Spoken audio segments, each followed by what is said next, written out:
Hello guys, welcome back to my channel Vijay Jangid. Dear students, आज की इस क्लास में हम सब्जेक्ट वर्ब एग्रीमेंट का रूल नंबर या कहूँ पार्ट 2 पढ़ने जा रहे हैं। पिछले वीडियोस में हमने सब्जेक्ट वर्ब एग्रीमेंट के 12 रूल सीखे थे, नियम पढ़े थे। आज की इस वीडियो में रूल नंबर 13 प्लस इसके आगे के जो भी रूल्स हैं वो सारे सिखाए जाएंगे। अब तक जिन स्टूडेंट्स ने, जो भी आरबीएससी के स्टूडेंट कक्षा 9 से 12वीं तक इस वीडियो को देख रहे हैं और जिन्होंने चैनल को सब्सक्राइब नहीं किया है और जो पूरी ग्रामर पढ़ना चाह रहे हैं तो चैनल को सब्सक्राइब करें और वीडियोज अच्छे लगते हैं आपको लाइक शेयर कमेंट करें। तो चलिए देखते हैं सब्जेक्ट वर्ब एग्रीमेंट का रूल नंबर 13।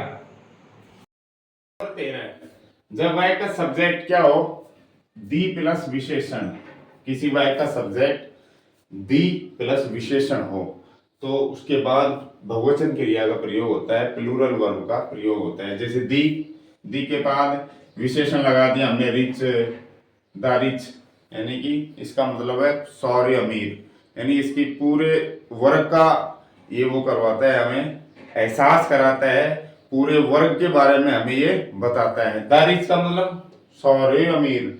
द यंग का मतलब सारे जवान। द पुअर का मतलब सारे गरीब लोग। तो ये प्लूरल हो जाता है, इसकी पूरी जाति का बोध कराता है ये। तो दी के बाद कोई भी विशेषण लग रहा हो तो उसके बाद बहुवचन प्लूरल वर्ब का यूज होता है। जैसे the wise, the honest, the honest का मतलब सारे ईमानदार लोग, द वाइज का मतलब सारे बुद्धिमान लोग। तो इसके बाद दोस्तों प्लूरल वर्ब ही यूज होती है। डू यहाँ पर आर हो जाएगा यूज। इसके अलावा रूल नंबर 14, जब दो संज्ञा या मान लो दो सर्वनाम अलोंग विद से जुड़ा हो या विद से जुड़ा हो या टुगेदर विद से या बिसाइड से जुड़ा हो या एज वेल एज से जुड़ा हो, दो संज्ञा या सर्वनाम, तो वर्ब का प्रयोग पहली संज्ञा या सर्वनाम के अनुसार होता है, दूसरे के अनुसार नहीं होता है। इस नियम में प्राय बच्चे कंफ्यूज हो जाते हैं। जैसे अलोंग विद से जुड़ रहा है, दो सर्वनाम और एक संज्ञा है। सी सर्वनाम हो गया, इज फ्रेंड्स ये संज्ञा हो गई। तो सर्वनाम और संज्ञा अलोंग विद से जुड़े हैं। तो दोस्तों इसका जो अर्थ है पहले इनसे होता है, फिर इसका अर्थ आता है, फोकस इस पे आता है, तो इसके अनुसार वर्ब आएगी। सी कोमा, यहां भी मान लो मैंने कोमा लगा दी, तो इसका अर्थ है वह, पहले अर्थ आएगा इसका। अलोंग विद आवर फ्रेंड्स, अपने दोस्तों के, इन सब का अर्थ है साथ साथ या के अतिरिक्त, ये अर्थ निकलता है। तो अपने सहेलियों के साथ, अपनी सहेलियों के साथ साथ या साथ, she is going to the market, वह बाजार जा रही है। फोकस किस पर होता है, इस पर ही होता है। तो इसके अनुसार वर्ब नहीं आएगी, वर्ब आएगी इसके अनुसार। अपनी सहेलियों के साथ साथ she is going to the market, वो बाजार जा रही है। तो सिंगुलर वर्ब का ही यूज इसमें होता है दोस्तों। Teacher together with the student, the teacher अध्यापक, टुगेदर विद द स्टूडेंट्स, पहले अर्थ इसका होगा, टुगेदर विद द स्टूडेंट्स, विद्यार्थियों के साथ साथ। The teacher has completed the project, teacher ने एक प्रोजेक्ट जो था वो कंप्लीट कर लिया है। तो इस पर ही फोकस हो रहा है, इस पर ही स्ट्रेस दिया जा रहा है। तो इसके अनुसार ही वर्ब आती है, इनके अनुसार नहीं आती है। हम जनरली क्या करते हैं, इसके अनुसार वर्ब लगाते हैं, जो गलत हो जाता है। तो यहां भी सिंगुलर आएगा। अगला है भाई, जो सब्जेक्ट शुरू में होता है उसके अनुसार सही, वो एक वचन है तो एक वचन आएगी, और बहुवचन सब्जेक्ट है तो मान लो बहुवचन आ जाएगा।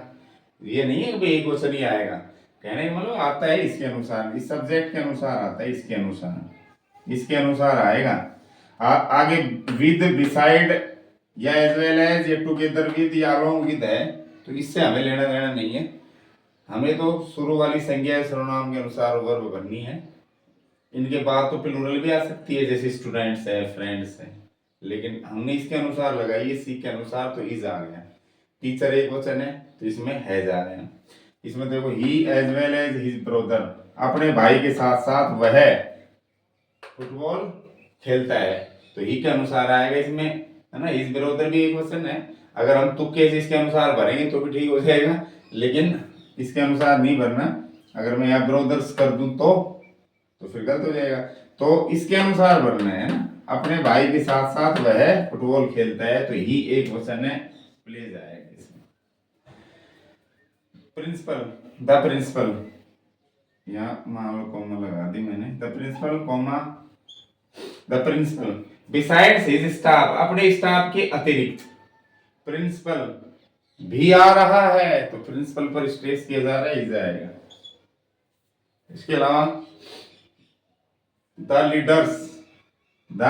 Leader comma with his followers, यानी कि विद हिज फॉलोअर्स, अपने फॉलोअर के साथ लीडर गिरफ्तार हो चुका है, यानी फॉलोअर भी गिरफ्तार हो गया और लीडर भी। तो लीडर के अनुसार वर्ब आएगी सिंगुलर हैज। अगर मैं यहाँ प्लूरल कर दूं लीडर्स, तो फिर प्लूरल आती है। तो डियर स्टूडेंट्स, ये था अपना रूल नंबर 13 और रूल नंबर 14। चलिए रूल नंबर 15 को देखते हैं। रूल नंबर 15 है, मोस्ट ऑफ के बाद अगर अनकाउंटेबल नाउन हो, जिसे गिन नहीं सकते, जैसे वोटर है, इंफॉर्मेशन है, इस तरह के, या गणनीय एक वचन संज्ञा हो, ऐसी संज्ञा जिसे गिन सके जो एक हो, तो उसके बाद डियर स्टूडेंट्स एक वचन सिंगुलर वर्ब का यूज होता है। लेकिन अगर मोस्ट ऑफ के बाद बहुवचन गणनीय संज्ञा हो, यानी ऐसी संज्ञा जिसे गिनी जा सके और जो बहुवचन में हो, तो प्लूरल वर्ब का यूज होता है। ठीक है, इस स्थिति में क्या होता है, एक ही वस्तु का अधिकांश भाग बताया जाता है, एक ही वस्तु का अधिकांश भाग बताया जाता है, जबकि इसमें क्या होता है, इसमें अनेक वस्तुओं का के बारे में बताया जाता है, अनेक वस्तुओं के बारे में, और इसमें एक ही वस्तु के अधिकांश हिस्से के बारे में कुछ बताया जाता है। जैसे मोस्ट ऑफ द ऑरेंज, तो ऑरेंज तो एक वचन सिंगुलर है यहाँ पर और गणनीय भी है, तो इसका मतलब है संतरा का अधिकांश भाग, संतरा एक ही है, उसका ज्यादातर हिस्सा सड़ा हुआ है, तो यहाँ पर एक वचन का यूज होता है is. Most of the orange, अगर मैं ऑरेंजेस कर दूं तो फिर आर हो जाएगा यहाँ, तो इसका मतलब क्या है कि संतरा एक है, उसका ज्यादातर हिस्सा जो है भाग वो सड़ा हुआ है, पूरी सड़ी हुई नहीं है। ये कह रहा है मोस्ट ऑफ द वाटर, यानी जो पानी है, एक ही जगह कोई पानी भरा हुआ है, या बाल्टी में पानी है, या मान लो तालाब है एक, तो उसी पानी का ज्यादातर जो हिस्सा है वो गंदा है। ठीक है, अगर मैं यहाँ वाटर्स कर दूं तो वाटर्स का मतलब होगा बहुत सारे तालाबों का पानी, बहुत सारे जलाशयों का पानी हो जाएगा, फिर प्लूरल आएगा। लेकिन यहाँ पानी अगणनीय संज्ञा है, ओके, और अगणनीय संज्ञा है। ये जो पानी है ये एक क्षेत्र विशेष में किसी बर्तन विशेष का पानी है, उसका ज्यादातर हिस्सा जो है उसके बारे में बताया जा रहा है कि पानी का ज्यादातर जो हिस्सा है वो गंदा है, गंदा था, वो जाएगा इसमें। इसमें देखो दोस्तों, मोस्ट ऑफ के बाद प्लूरल नाउन आ रही है, गणनीय संज्ञा, दोनों गणनीय बहुवचन संज्ञा आ रही है, तो इसका मतलब बहुत सारी चीजों, बहुत सारे लड़कों के बारे में बताया जा रहा है, बहुत सारे आमों के बारे में बताया जा रहा है, तो प्लूरल हो गया। मोस्ट ऑफ द बॉयज माने अधिकांश लड़के, ज्यादातर लड़के, प्लूरल हो गया। खेलते हैं शतरंज, प्ले आएगा प्लूरल। ज्यादातर आम, मोस्ट ऑफ द मैंगोज, बहुत सारे आम कहते हैं, अधिकांश आम या ज्यादातर जो आम है वो क्या है, पके हुए हैं, प्लूरल आएगी दोस्त। रूल नंबर अगला है 16। ये कुछ फ्रेज दिए मैंने, ए पेयर ऑफ, ये सारे समूह के लिए आते हैं, a pair of, flock of, झुंड के लिए, पशु पक्षियों का झुंड, बंच ऑफ, गुच्छे के लिए आता है, जैसे चाबी का गुच्छा, फलों का गुच्छा, ये लोगों का ग्रुप होता है, लड़कों का, लड़कियों का, जो भी है, पीपल का ना।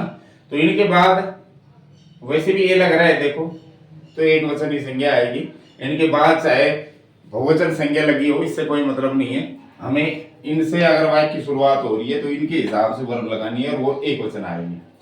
जैसे एक जोड़ी चप्पल, ए पेयर ऑफ स्लीपर्स, एक जोड़ी, तो कलेक्टिव नाउन हो गई, ये कलेक्टिव बना दिया, चप्पलों को जोड़ के एक इकाई बना दी, एक जोड़ी, तो यह सिंगुलर आएगा इसमें भी। वोज, ये कह रहा है अंगूरों का गुच्छा, यानी अंगूर तो बहुत सारे लेकिन उनको एक गुच्छे में बांध दिया गया, एक गुच्छा बन गया उसका, तो एक यूनिट बन गई, तो सिंगुलर ही आएगा इसमें भी। अगला है लोगों का ग्रुप, लोग तो बहुत सारे हैं, उन सबको मिला के एक ग्रुप बना दिया गया, एक यूनिट बना दी गई, तो यहाँ भी क्या आएगा, सिंगुलर आएगा।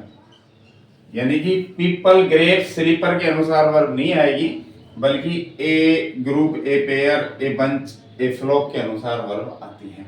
तो दोस्तों ये था रूल नंबर 15 और रूल नंबर 16। चलिए अब देखते हैं रूल नंबर 17 है। नंबर 17, चलिए देखते हैं।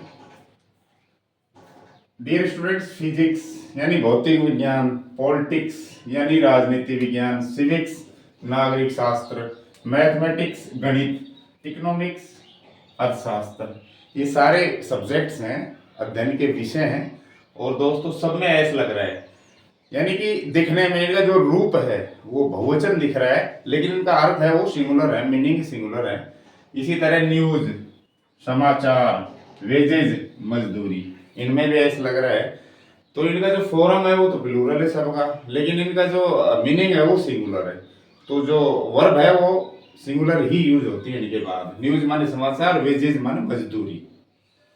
तो इनके बाद कभी भी ये शब्द सब्जेक्ट के रूप में अगर हो तो सिंगुलर वर्ब भी लगाएं। मैथमेटिक्स मेरा प्रिय विषय है, इज। समाचार अच्छा था, वॉज। अगला है रूल नंबर 18, जब किसी वाक्य का सब्जेक्ट देयर हो, इंट्रोडक्टरी वर्ड देयर, देयर से कोई वाक्य शुरू हो, तो हम वर्ब किसके अनुसार लगाएंगे? शुरू हो तो देयर के बाद आने वाले सब्जेक्ट के अनुसार। देयर के बाद जो भी सब्जेक्ट आ रहा है भाई, देयर के बाद आने वाले सब्जेक्ट के अनुसार वर्ब का यूज होता है। भाई देयर से वाक्य शुरू होता है तो देयर का वहां तो होता नहीं है, ये तो इंट्रोडक्टरी वर्ड है। किसी व्यक्ति या वस्तु का किसी स्थान पर वर्णन करने के लिए इसका हम यूज लेते हैं कि there was a king there, वहां एक राजा था। ठीक है, तो जो वर्ब है सब्जेक्ट है वो किंग है, इसके अनुसार वर्ब आता है हमेशा। ये तो इंट्रोडक्शन दे रहा है, इसके हिसाब से हमें वर्ब नहीं लगानी। तो देयर के बाद क्या है? ए किंग, तो ए किंग के अनुसार वॉज आ गया। 10 बुक्स बहुवचन है तो यहाँ आर आ गया। समथिंग क्या है? इंडेफिनेट प्रोनाउन है ना, तो ये एक वचन ही होता है, तो इसमें इज आ गया। ठीक है, समझ आ रहा होगा। ये था अपना रूल नंबर 17 और 18। चलिए अगले जो नियम है उनकी तरफ बढ़ते हैं। नंबर 19, डियर स्टूडेंट्स, जो नाउन कलेक्टिव होती है मतलब समूहवाचक संज्ञा, वो बहुत सारी चीजों को मिलाकर एक यूनिट के रूप में बताने वाली होती है, कलेक्टिव नाउन। तो उनके बाद सिंगुलर वर्ब भी यूज होती है। जैसे मैंने कुछ शब्द लिखे हैं जो समूहवाचक संज्ञा के हैं, जैसे पब्लिक, फर्नीचर, यानी बहुत सारा लकड़ी का सामान है, कुर्सी है, टेबल है, बेड है, विंडोज है, जो भी है सबको मिलाकर ही फर्नीचर कहते हैं। तो एक समूह के रूप में ये यूज होती है, और जब ये एक समूह के रूप में यूज होती है तो इसके बाद सिंगुलर वर्ब ही यूज होता है। टीम है, क्लास है, बहुत सारे विद्यार्थी हैं उनको क्लास कहेंगे। मॉब है, उग्र भीड़ है ना, क्राउड भी भीड़ है। आर्मी, सेना, बहुत सारे सिपाहियों का समूह। फूड है, अब भोजन में कई चीजें होती है, सबको मिलाकर फूड एक इकाई यानी कलेक्टिव नाउन बन जाती है। लगेज, सामान, फ्लीट, जहाजों का बेड़ा होता है। सीनरी, बहुत सारे दृश्यों को मिलाकर सीनरी कहते हैं। फैमिली यानी बहुत सारे 4, 5, 6, 7 जो भी ये सब जो सदस्य हैं उनको मिलाकर ही हम फैमिली कहते हैं। जूरी, न्यायाधीशों का समूह होता है। क्रू, पानी की जहाज या हवाई जहाज के जो कार्मिक दल होते हैं, या जो ड्राइवरों को समूह होता है 2 या 3 या 4 जो भी, उन सबको क्रू कहते हैं, चालक दल मतलब।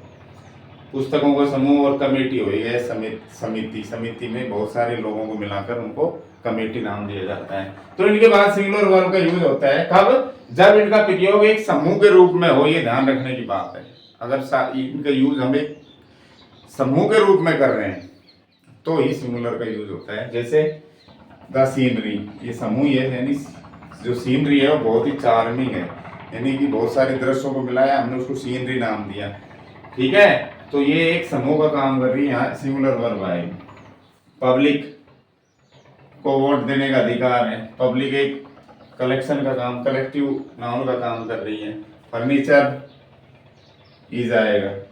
कमेटी, जो पूरी कमेटी है वो इस मामले पर विचार कर रही है, तो यानी कमेटी के सारे लोग, यानी कलेक्शन हो गया, पूरा एक समूह का काम ये कर रहे हैं, सारे मिलकर ही विचार कर रहे हैं, तो यहाँ सिंगुलर है।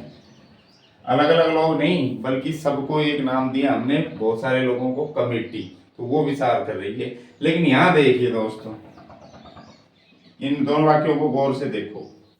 ये कह रहा है कमेटी को इस मामले पर डिवाइड कर दिया गया। अब कमेटी को कैसे डिवाइड कर सकते हैं, यानी कमेटी में जो भी लोग हैं उनको बांटा गया, तो यहाँ अब ये प्लूरल का सेंस देगी। भाई कमेटी को बांटने का मतलब है कमेटी के अंदर जो बहुत सारे लोग हैं उनको बांटा गया, तो वो प्लूरल हो गए। एक व्यक्ति तो है नहीं कमेटी में, तो बहुत सारे लोग हैं उनको डिवाइड किया, तो यहाँ प्लूरल आएगा। The committee were divided on this matter. इस तरह देखो आर्मीज आ गई, आर्मी नहीं है, आर्मी होता केवल तो समूह का काम करता, यहाँ समूह का काम तो है लेकिन ये भी प्लूरल है। कैसे है कि अमेरिका और ईरान की दो अलग अलग देशों की सेनाएं हो गई, तो यहाँ प्लूरल है, केवल एक देश की होती है, यहाँ आर्मी होता। ठीक है, तो हम उसको कलेक्टिव नाउन मानते। अब तो ये प्लूरल हो गई एक तरह से, यूएसए और ईरान की सेनाएं, यानी सभी तरह की सेनाएं आ गई इसमें, थल सेना, नभ सेना, जल सेना सारी आ गई इसमें। तो यहाँ ये प्लूरल काम करेगी, यहाँ पर प्लूरल वर्ब भी काम करेगी। Do not fight. Dear students, ये था अपना रूल नंबर 19। चलिए अब देखते हैं rule number 20। Rule number 20, dear students, hair यानी बाल। हेयर के बाद अगर किसी वाक्य का सब्जेक्ट हेयर है, मान लो हेयर, केवल हेयर है ना, इससे पहले थी पजेसिव एडजेक्टिव लोग जैसे माई, हिज, योर, इस तरह, लेकिन हेयर होना चाहिए सिर्फ सब्जेक्ट। तो हेयर के बाद सिंगुलर वर्ब आती है, जबकि मैनी, सम ऑफ के बाद अगर हेयर्स है, देखो प्लूरल है वहां हेयर्स, या तो मैनी के बाद हेयर्स मिलेगा, या सम ऑफ या मैनी ऑफ के बाद हेयर मिलेगा, हेयर्स, तो वहां फिर प्लूरल वर्ब आता है। कारण अगर ये सब्जेक्ट है केवल जैसे माई हेयर, तो इसका मतलब है पूरे बालों से, इसका जो आशय है, मीनिंग है, वो पूरे बालों से होता है। My here is long and black, मेरे बाल जो है लंबे और काले हैं। तो यहाँ हेयर शब्द, माई हेयर, ये पूरा जो सब्जेक्ट है, तो इससे आस है अपना पूरे बालों से, तो ये कलेक्टिव का काम कर रहा है, यहाँ भी एक यूनिट का काम कर रहा है, तो यहाँ सिंगुलर वर्ब आएंगे। लेकिन मैनी ऑफ, सम ऑफ के बाद अगर हेयर्स आता है, हेयर्स ही आएगा, सम ऑफ, मैनी ऑफ के बाद प्लूरल नाउन ही आती है। तो यहां फिर हमें क्या करना है, मैनी ऑफ हिज हेयर्स का मतलब है उसके बहुत सारे बाल, और सम ऑफ हेयर्स का मतलब है उसके कुछ बाल, तो भी प्लूरल सेंस, ये दोनों प्लूरल सेंस देते हैं, मैनी ऑफ, सम ऑफ, और इसके बाद नाउन प्लूरल में आती है, तो ये पूरा प्लूरल सेंस ही देता है, जबकि ये एक इकाई का काम करता है, एक कलेक्टिव का काम करता है, कलेक्टिव नाउन का काम करता है। तो यहाँ सिंगुलर आती है, इनके बाद प्लूरल आती है हमेशा। ये कह रहा उसके जो बाल है ज्यादातर वो ग्रे है, ये कह रहा उसके जो बाल है उसमें से कुछ बाल करली थे, घुंघराले थे। ठीक है, तो hair subject singular verb, many of, some of, hair subject, plural verb आता है। नेक्स्ट रूल है डियर स्टूडेंट्स, जब किसी वाक्य के बीच में हु, हुज, हुम, विच, दैट, क्या है ये रिलेटिव प्रोनाउंस है। अगर ये किसी वाक्य के बीच में है और बीच में आएंगे रिलेटिव प्रोनाउन, तो मतलब ना तो वाक्य के शुरू में, ना अंत में, बीच में कहीं भी, पहले शब्द के बाद, दूसरे शब्द के बाद, पांचवें शब्द के बाद बीच में आने चाहिए, है ना, और आएंगे।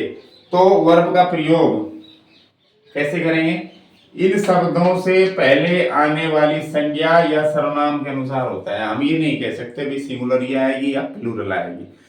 जहां ये लग रहे हैं ना, इनसे जस्ट पहले देखेंगे, जिसको एंटीसीडेंट कहते हैं, पूर्ववर्ती। अगर वो सिंगुलर है तो सिंगुलर वर्ब आ जाएगी, प्लूरल है तो प्लूरल। जैसे वो आ गया, अब उससे पहले क्या है, आई है, तो आई के अनुसार वर्ब आएगी। यहाँ पर हुम आ गया, हुम से पहले क्या है स्टूडेंट्स, प्लूरल है ना, तो यहाँ पर प्लूरल वर्ब आएगी फर्स्ट फॉर्म। यहाँ पर दैट, देखो दैट से पहले क्या है, ऑल, और मैंने कहा था ऑल जब प्रोनाउन होता है ऑल, तो उसके बाद सिंगुलर वर्ब ही आती है, बहुत सारी चीजों को एक इकाई के रूप में बताता है ना।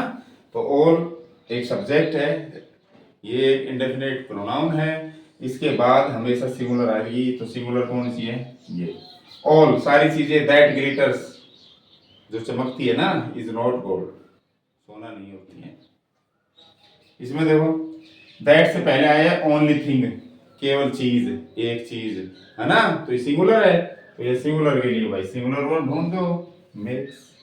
तो ये था अपना रूल नंबर 20 और 21। चलिए आगे अगला नियम देखते हैं, रूल नंबर 22। नंबर 22, निश्चित संख्या सूचक शब्द। निश्चित संख्या सूचक शब्द क्या होता है? गिनतियां 1 2 3 4 5 6। अगर किसी वाक्य के सब्जेक्ट में निश्चित संख्या सूचक शब्द लगा रहा हो शुरू में, है ना, दूरी, उसके बाद दूरी या राशि, भाई दूरी का मतलब मीटर या किलोमीटर, राशि रुपए पैसे, मात्रा किलो लीटर, समय सूचक महीना साल सप्ताह, अगर ये शब्द हो, भाई निश्चित संख्या सूचक शब्द हो, उसके बाद दूरी राशि मात्रा समय सूचक शब्द हो, और उसके बाद फिर लगेगी भाई सिंगुलर वर्ब। अगर ये स्थिति है तो उसके बाद वर्ब लगेगी सिंगुलर। कब लगेगी? जब ये दोनों मिलकर एक यूनिट को बता रहे हो, सिंगल यूनिट के रूप में इनका प्रयोग किया जा रहा है। जैसे उदाहरण से समझेंगे, निश्चित संख्या हो गई 10, दूरी के लिए हो गया किलोमीटर्स, ओके। अब 10 किलोमीटर जो है वो एक लंबी दूरी है, तो ये डिस्टेंस बन रही है, एक सिंगल यूनिट का काम कर रही है, यानी 10 किलोमीटर को क्या बताया है? एक लंबी दूरी, ये एक इकाई का काम कर रही है, 10 किलोमीटर एक लंबी दूरी का काम कर रही है, तो यहां सिंगुलर वर्ब आएगा। अगला देखो, 100 निश्चित संख्या हो गई, राशि क्या है? पैसे, राइट, 100 पैसे बराबर है किसके? 1 रुपी, 1 रुपए के। तो देखो 100 पैसे मिलकर के एक इकाई बना रहे हैं, क्या? 1 रुपया। तो यहां भी ये सिंगल यानी कि एक सिंगुलर वर्ब यूज होगी। आगे देखो, 5 निश्चित संख्या सूचक है 5, उसके बाद मात्रा क्या है? किलो, किलो भी हो सकता है, लीटर भी, मात्रा बताने वाले शब्द। 5 किलो, स्मॉल क्वांटिटी, एक छोटी सी मात्रा है। दे सेड, जो उन्होंने बेची थी, किसी चीज की मात्रा बताने की उन्होंने बेची थी, कितनी? 5 किलो, वो एक छोटी सी क्वांटिटी है, मात्रा है। तो 5 किलो को क्या बताया है? स्मॉल क्वांटिटी, एक इकाई बता दिया। 5 किलो है हालांकि, लेकिन एक इकाई है, छोटी मात्रा, तो यहां भी सिंगुलर वर्ब यूज होगी। अगला देखो, गिनती है, निश्चित संख्या 7, और भाई समय सूचक के लिए दिन है, दिन समय बताता है। तो 7 दिन क्या करते हैं? एक यूनिट बना रहे हैं, सप्ताह, एक सप्ताह बनाते हैं, 7 दिन मिलकर एक इकाई क्या है? सप्ताह। तो यहां भी हम सिंगल वर्ब का यूज करेंगे, सिंगुलर वर्ब का यूज करेंगे। ओके, समझ आ रहा है? अगला नियम नंबर 23, अगर किसी वाक्य के शुरू में सब्जेक्ट और विश हो या विशेष हो, सिंगुलर है तो विशेष, प्लूरल है तो विश, तो उसके बाद हमेशा आपको वर्ब ही भरना है, ध्यान रखना, ठीक है। आई विश, मेरी इच्छा है कि मैं पक्षी होता, भाई सब्जेक्ट विश हो, सब्जेक्ट विशेष हो, आपको हमेशा हमेशा वर्ब भरना है। ये नहीं देखना कि ये सिंगुलर है या ये प्लूरल है, ये सिंगुलर है या प्लूरल है, ऐसा कुछ नहीं देखना आपको। आपको आई विश या विशेष मान लो, विश और विशेष के बाद हमेशा वर्ब भरना है। तो I wish, I were a bird, she wishes, she were a queen, उसकी इच्छा है कि वो रानी होती, मेरी इच्छा है कि मैं पक्षी होता, ठीक है। तो ये जो वाक्य है, इच्छा सूचक वाक्य है, अपनी इच्छा व्यक्त करते हैं, ये काश मैं ऐसा होता, काश ये होता, कल्पना वाले वाक्य है ये। तो यहाँ सब्जेक्ट चाहिए एक वचन हो या बहुवचन हो, यहाँ विश या विशेष होना चाहिए, आपको यहाँ वर ही भरना है और कुछ नहीं। चलिए देखते हैं रूल नंबर 24। चलिए स्टूडेंट्स, रूल नंबर 24 की तरफ बढ़ते हैं। डियर स्टूडेंट्स, सम, ऑल, एनी, सारे जो रेड वर्ड्स हैं, लाल स्याही में लिखे हुए जो शब्द हैं, डियर स्टूडेंट्स, ये इंडेफिनेट प्रोनाउन भी हो सकते हैं। कब? जब इनके बाद कुछ नहीं लगा हो या ऑफ लगा हो। अगर सम से कोई सेंटेंस शुरू है और सम के बाद संज्ञा नहीं लग रही तो ये प्रोनाउन है, या सम के बाद ऑफ लग जाए तो ये प्रोनाउन है। और ये एडजेक्टिव ऑफ क्वांटिटी भी हो सकते हैं। कब? जब इनके तुरंत बाद संज्ञा लगी हो, ठीक है। तो ये इंडेफिनेट प्रोनाउन भी हो सकते हैं और ये एडजेक्टिव भी, इंडेफिनेट एडजेक्टिव या एडजेक्टिव ऑफ क्वांटिटी भी ये हो सकते हैं। देखिए, तो जो वर्ब है वो संज्ञा के हिसाब से यूज होगी। अगर इनके बाद अगणनीय संज्ञा लग रही है, अगर इनके बाद अगणनीय संज्ञा लग रही है तो सिंगुलर वर्ब का यूज होगा, और गणनीय बहुवचन संज्ञा लग रही है जिसको गिना जा सके प्लूरल, तो प्लूरल वर्ब का यूज होगा। जैसे सम के बाद मैंने मिल्क लगा दिया, तो मिल्क तो अगणनीय संज्ञा है तो वर्ब एक वचन ही आएगी भाई, ठीक है। अब देखो सम के बाद मैंने बहुवचन गणनीय लगा दिया पेन्स, तो बहुवचन ही आएगी भाई। तो यहाँ पर ये क्या है, एडजेक्टिव है, इंडेफिनेट एडजेक्टिव है। एडजेक्टिव ऑफ क्वांटिटी है, मात्रा बताई जा रही है, लेकिन अनिश्चित मात्रा बता रहा है, इसलिए इसका नाम इंडेफिनेट भी है। इंडेफिनेट एडजेक्टिव या इंडेफिनेट एडजेक्टिव ऑफ क्वांटिटी ऐसे भी कह सकते हैं। तो इस संज्ञा से पहले आया है, अगणनीय संज्ञा से पहले, बहुवचन गणनीय संज्ञा से पहले, यहाँ ऑफ लग गया तो यहाँ ये प्रोनाउन बन गया। और इसके बाद संज्ञा कैसी है, बहुवचन गणनीय है तो बहुवचन वर्ब आएगी। ठीक है, ये ऑफ वाले प्रोनाउन ही होते हैं, ये प्रोनाउन का काम कर रहे हैं। इसके बाद अगणनीय संज्ञा है तो एक वचन आएगी, इसके बाद बहुवचन गणनीय आएगी, आ रही है तो बहुवचन वर्ब आएगी। तो डियर स्टूडेंट्स, ये है अपने सारे इंडेफिनेट प्रोनाउंस या इंडेफिनेट एडजेक्टिव ऑफ क्वांटिटी। तो इनके बाद जो नाउन आती है उसके अनुसार हम वर्ब का यूज करते हैं। एक वचन अगणनीय संज्ञा है तो सिंगुलर वर्ब का यूज होता है, और बहुवचन गणनीय है तो प्लूरल वर्ब का यूज होता है। तो डियर स्टूडेंट्स, ये थे अपना सब्जेक्ट वर्ब एग्रीमेंट या agreement of the verb with its subject, क्रिया का अपने कर्ता के साथ तालमेल, जो कक्षा 10 की ग्रामर का एक टॉपिक है। इसके अलावा विभिन्न प्रतियोगी परीक्षाओं के लिए ये बहुत उपयोगी है। प्रिय विद्यार्थियों, जो राजस्थान माध्यमिक शिक्षा बोर्ड की क्लास 9वीं 10वीं या 11वीं 12वीं का छात्र है और जो ग्रामर पढ़ना चाहते हैं, ग्रामर पढ़ने के इच्छुक हैं, और जिन्होंने वीडियोस देखे हैं लेकिन अभी तक चैनल सब्सक्राइब नहीं किया है और वो पूरी ग्रामर पढ़ना चाह रहे हैं, तो चैनल को सब्सक्राइब करें। वीडियोस अच्छे लग रहे हैं आपको तो लाइक करें, शेयर करें, आवश्यक समझे तो कमेंट करें। आज के लिए इतना ही काफ़ी। Thank you, bye.